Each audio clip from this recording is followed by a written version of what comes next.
Jai Swaminarayan. It's been a while since we read, but let's get right back into it.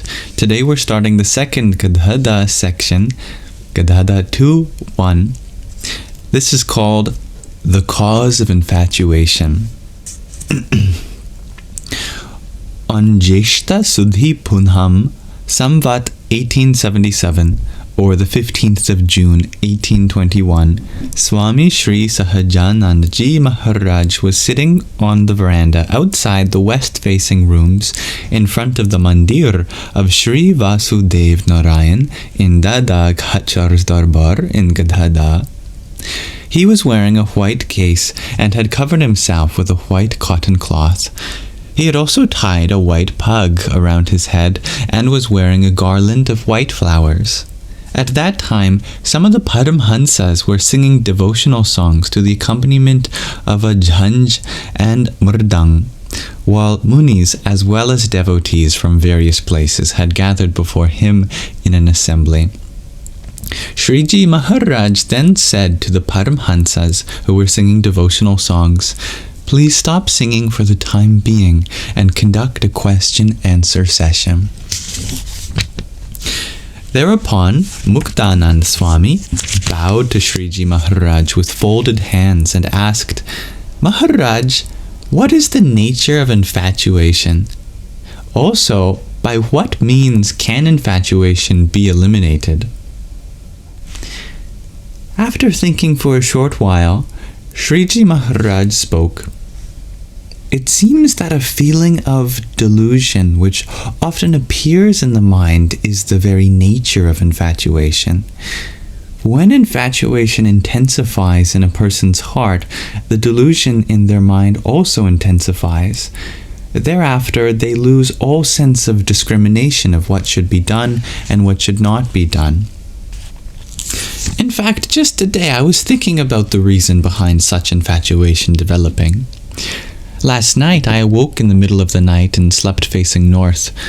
Upon seeing the Dhruv star, the following thought arose. This is the northern Dhruv, but the scriptures also mention a southern Dhruv. Where could that be? Thereafter, I looked for the southern Dhruv, and I saw it as well. Just as there is a pulley for drawing water from a well, I saw a similar large pulley between the two Dhruv stars. The tip of the two supports the wheel. The tips of the two supports of the wheel were touching the Dhruv stars, just as wooden pillars are held up by iron rods hammered between them. Also, just as a rope is wound around a rope wheel, which is studded with brass ornaments, similarly, I saw the positions of all the stars, the devas, the 9 planets, etc., arranged around that rope wheel. I also saw the sun and moon rise and set from the same direction. Then, looking within, I saw that all things that are in the Brahmand, the universe, but also could mean just the solar system, Dhruv, etc., are also all in the body. I saw the Kshetratna, the witness of the field, the knower of the field that resides in the body. I also saw Purushottam Bhagwan, who resides within that Kshetratna. On seeing that God, my vritti, my thought force, became so deeply engrossed in his form, so much so that returning out of samadhi seemed impossible. But then a devotee came near and prayed to me. It was only out of compassion that I was able to return into this body. Then the following thought arose in my mind. I was able to return from samadhi due to compassion, but what could be the reason for others coming out of samadhi? It seemed to me that they come out of samadhi because attachment for some vishayas still remain. These are the experiences of the senses.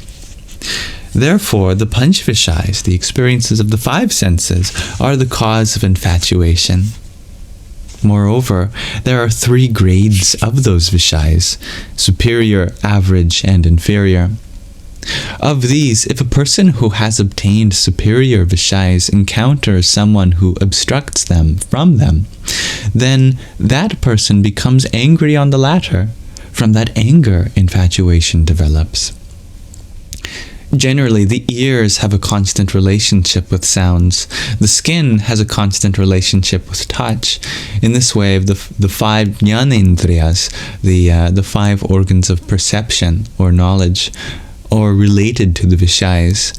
Therefore, if a person who has casually seen an object wishes to break their vritti from that object and keep it focused on the form of God instead, then no effort is required. Their vritti would become detached quite easily from the Vishais and remain on the form of God. On the other hand, if a person has seen an extremely charming object, let's say someone whom they may be attracted to, and their vritti has become fixed on that, then even if they attempt to keep their vritti on the form of God, it will not stay there, nor will their chit, their consciousness, remain steady. Thus, as long as the chit is attracted by alluring Vishais, infatuation cannot be eradicated. Moreover, if the Sant, the saint, or one's guru, or one's Ishtadev, the personal form of the divine, God, should criticize a Vishai towards which one's chit has been lured, one would become upset with them and even malign them. One would not be able to accept their words. Such an experience in one's heart should be known as infatuation. Moreover, God has said in the Gita, namely the 63rd and 62nd verse of the 2nd chapter of the Bhagavad Gita. If you'll excuse my following attempt at Sanskrit. Dhyayato vishayan punsaha sangasteshu pajayate sangat sanjayate gamaha kamat krodho bhijayate krodhad bhavati samohaha samohat smrti vibhramaha smrti pranshad buddhi nasho buddhi nashad pranashyati, which means a person contemplating on the sense objects develops attachment towards them. From the attachment develops desires. From desires develops anger. From anger develops delusion. From delusion develops confusion of the mind. From confusion of the mind develops loss of buddhi, intellect, and as a result of such loss of buddhi, they perish in their spiritual path. These words spoken by Sri Krishna Bhagwan are universal principles. When the chit, again the consciousness, is attracted to Vishais such as sounds, touch, etc., no matter how intelligent one may be, one's buddhi becomes unstable and one behaves like an animal. Thus infatuation is generated due to attachment to the Vishais.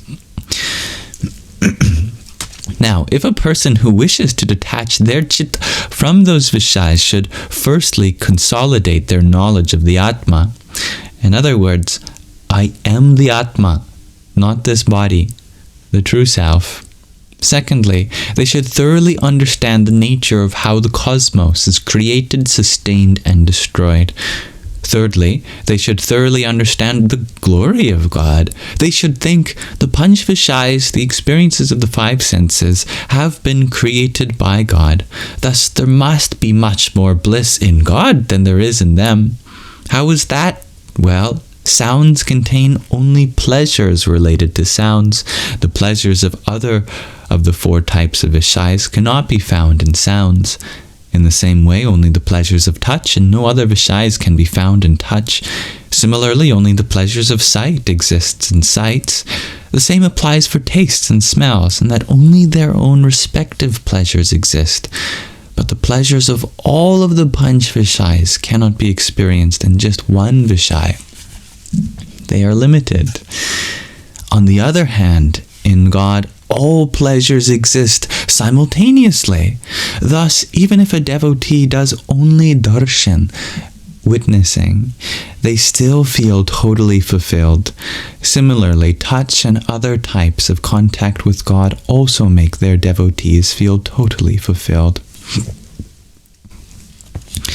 Pardon me. Moreover, whereas the worldly pleasures related to Vishais are all perishable, the bliss related to God is everlasting. Such thoughts of the glory of God should be consolidated. So, attachment to the Vishais is eradicated through these three types of thoughts. When attachment to the Vishais is eradicated, a person no longer makes distinctions between pleasant and unpleasant Vishais. Someone whom may appear to them as ugly appears the same as someone who may appear to them as beautiful. In the same manner, they see everything, animals, wood, dung, stones, and gold, to be the same. They are not infatuated on seeing a pleasant object. This is how they view the Panch Vishais. No distinctions between the pleasantness and unpleasantness remain in their mind. One who behaves like this is known to be free of infatuation. Sri Krishna Bhagwan has also mentioned in the Gita, from the beginning of the 22nd to 25th verse of the 14th chapter of the Bhagavad Gita, where he begins like, Samaloshtashma kanshanaha, etc., which means he who regards a lump of earth, a stone, and a piece of gold as equal is said to be gunatit, beyond the qualities of material existence, the gunas. A person with such characteristics has realized God perfectly. Only they are called a staunch devotee. Only they should be known to have an inclination like that of a person who observes the vow of fidelity, and only they should be known to possess jnana, true wisdom. Also, God becomes pleased only upon them. Such a devotee is extremely dear to God. That is why God has said in the Gita, in the 17th chapter, the 17th verse of the 7th chapter, Priyo hi jnanino tyartham aham sacha mama priyaha, which means I am exceedingly dear to a person with jnana, and they are dear to me. So, only such devotees of God who have an inclination like that of a person who observes the vow of fidelity are extremely dear to God. Moreover, it is not as if such an inclination is only acquired by one who is clever. Rather, it is acquired by all those who have intense yearning. Just like in the world, naive partners may be faithful, while shrewd partners may be unfaithful. Thus, whether one is shrewd or naive is of no significance. Rather, it is those who have an intense yearning for liberation that keep such an inclination and offer bhakti, loving devotion, to God. However, the state in which one views pleasant and unpleasant Vishais as equal in such a manner and becomes free of infatuation cannot be attained in just one day. Such an achievement cannot be accomplished so hastily. Only one who attempts to do so gradually and earnestly accomplishes it. Take, for example, a stone placed on the edge of a well.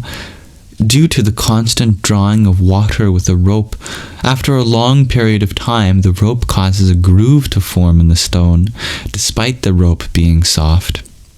On the other hand, even if an iron chain were to be used to draw the water, such a groove would not form immediately. Therefore, those who wish to strive for liberation should eradicate attachment to the Vishais. They should not become frustrated or upset. This is also mentioned in the Gita, in the 45th verse of the 6th chapter. Anika janma sansiddhastataho yati bharam gatim, which means a yogi who has become realized after many lives attains the highest state of enlightenment. Thus one should think, I will eradicate as much attachment to the Vishayas as is possible in this life. And if in the process some attachment still remains, then it can be eradicated in a future life. Moreover, since I am a devotee of God, I do not desire to enter the cycle of births and deaths. In this way, a devotee should keep courage and persevere to gradually uproot infatuation. As long as pleasant and unpleasant Vishayas do not appear to be equal, a devotee of God is said to be in the process of God realization. When they do appear to be equal, that devotee should be known to have attained God realization. When one relinquishes one's attachment to Vishayas and attains God realization, one should be known to have become fulfilled. This is the very essence of all the scriptures, i.e. the Vedas, the Shastras, the Purans, the Ityas, etc. Furthermore, this discourse which I have delivered before you is the fundamental principle of all of the scriptures.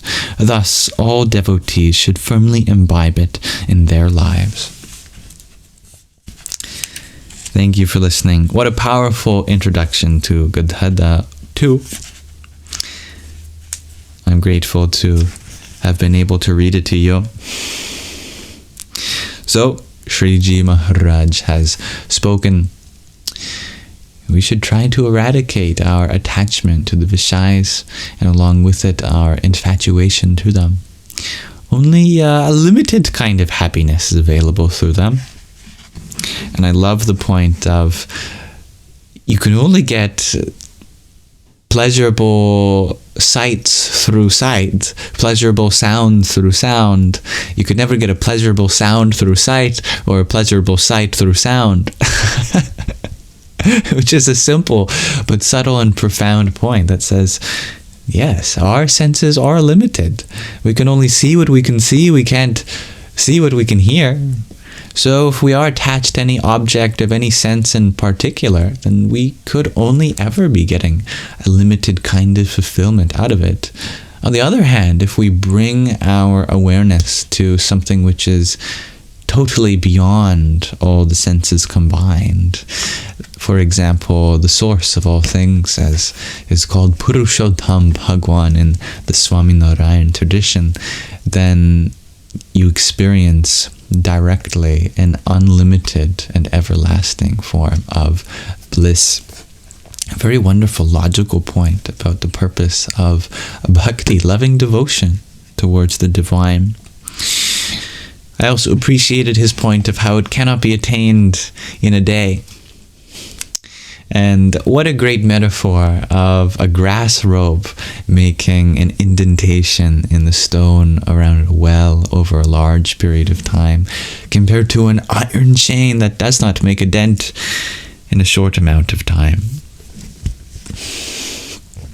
So even simple practices day by day can etch away at our attachments, and eventually we take control of our mind, our intellect, and bring it towards the ultimate reality.